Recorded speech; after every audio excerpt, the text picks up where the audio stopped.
it's really disturbing when you look down the rabbit hole and how many things are true. Oh yeah. When I first started speaking up, I was totally alone.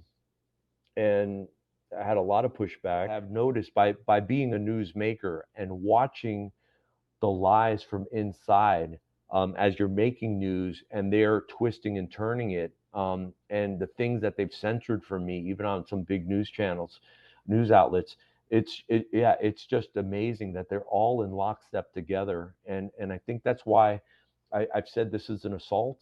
It's an assault on the world. It's an assault on our country, especially because they got to bring us down before they can steamroll through and galvanize the rest of the world. And then the teacher pulled her aside and said, we've actually been helping your son for the last 6 months get comfortable with his gayness. And she's like, my son's 8 years old. What are you talking about? Well, he hasn't really felt comfortable around girls. We notice he really likes boys more. He's involved in a love triangle. And my friend was just freaked out. Like, my kid's 8 years old. What are you talking about? And they took it upon themselves for 6 months. They were kind of grooming this kid. And this kid was not even telling his mom about it. And imagine his horror that they're catching him off guard, planting those seeds in his head. And 2 years later, he's girl crazy. Um, and she's had to take him out of that environment. But yeah, these things were all going on. And for Disney not to be the adult in the room and take a stand and say, hey, this is not what this is. We believe in protecting children. And they could have even taken the stand when children are old enough to understand things. And that's another story. But right now we're talking about pre-K to third grade. Now also Disney, I think common sense would say where the children are, eventually these people find themselves gravitating towards these places. So I think that's definitely a part of it. And I wasn't aware of it, but I think there was a vice president, that a few years back that got caught, for Disney, and he was somebody high up, and I wasn't even aware of that. So it's kind of amazing that that never even broke my consciousness or heard about it.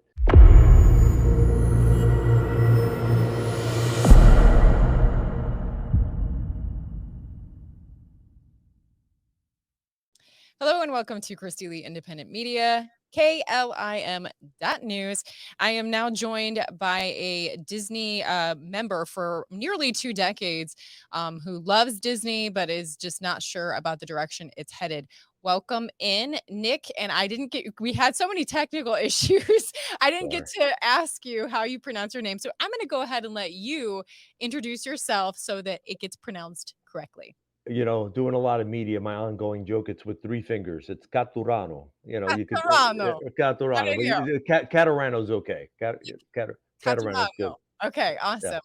Well, I sure thank you for your bravery in talking on this subject. Those that are really embroiled up in this thing have some high passions when it comes to this topic. I mean, because let's face it, a lot of us have great memories of Disney and growing up on Disney movies and going to the parks. And now it's just become so political and there's some crazy things going on, and we're all just trying to make sense of it. So hopefully you can help us make sense of it.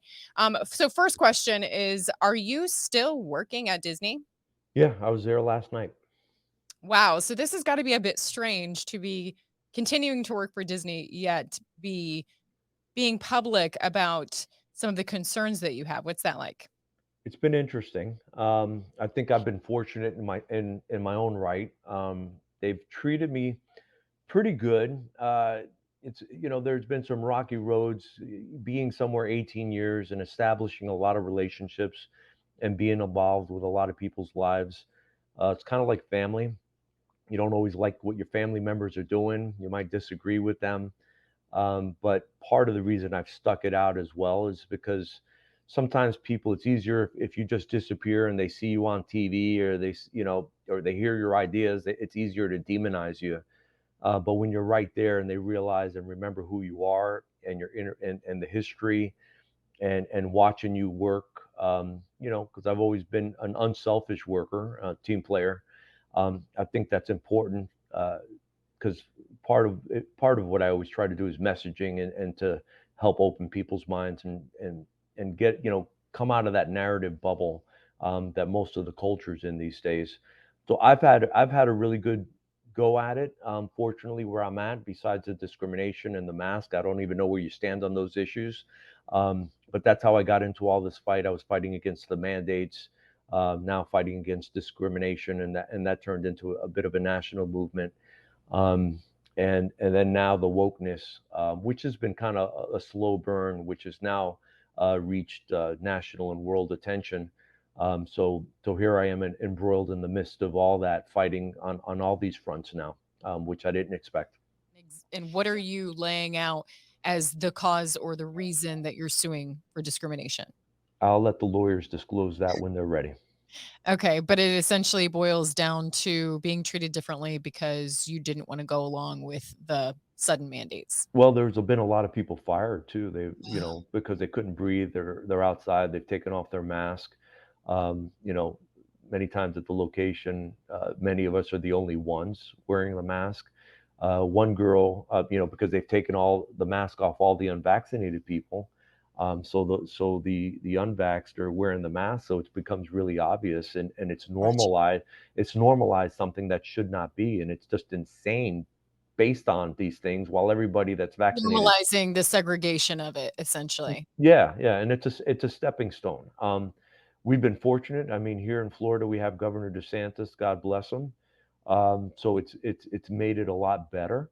But when we look around the world in Shanghai, Australia, Canada, all these different places, these people, that hold on to these ideologies, these thoughts, these mandates, discrimination, they would go as far as they could. They would have us in concentration camps. They'd be locking us up. I'm pretty sure of it. I mean, it's no doubt when you see all the insanity, in New Zealand, and you can go on and on around the world.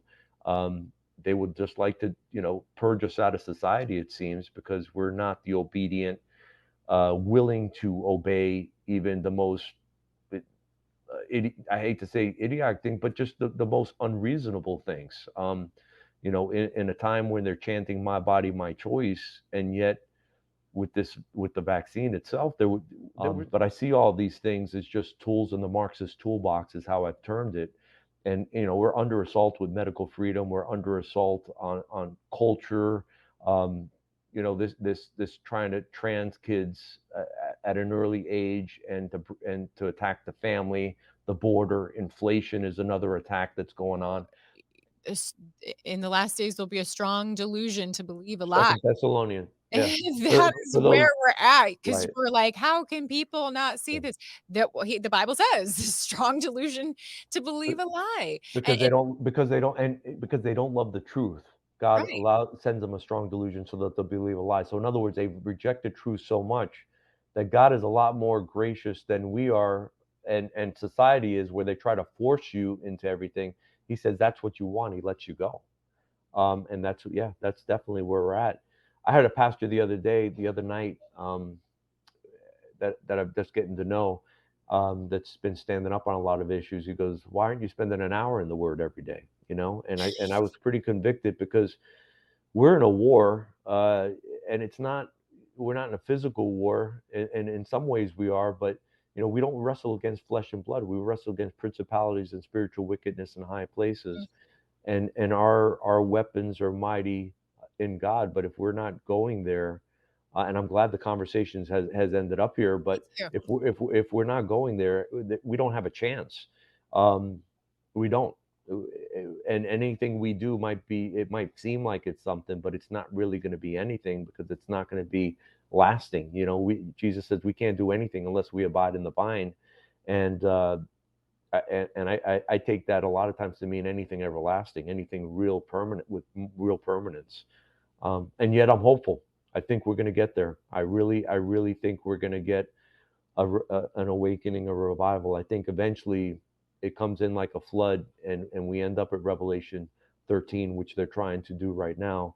Um, but I'm hopeful, and I believe all things are possible with God. So I stay in the fight, and I dig in, and I hold the line, and we push forward.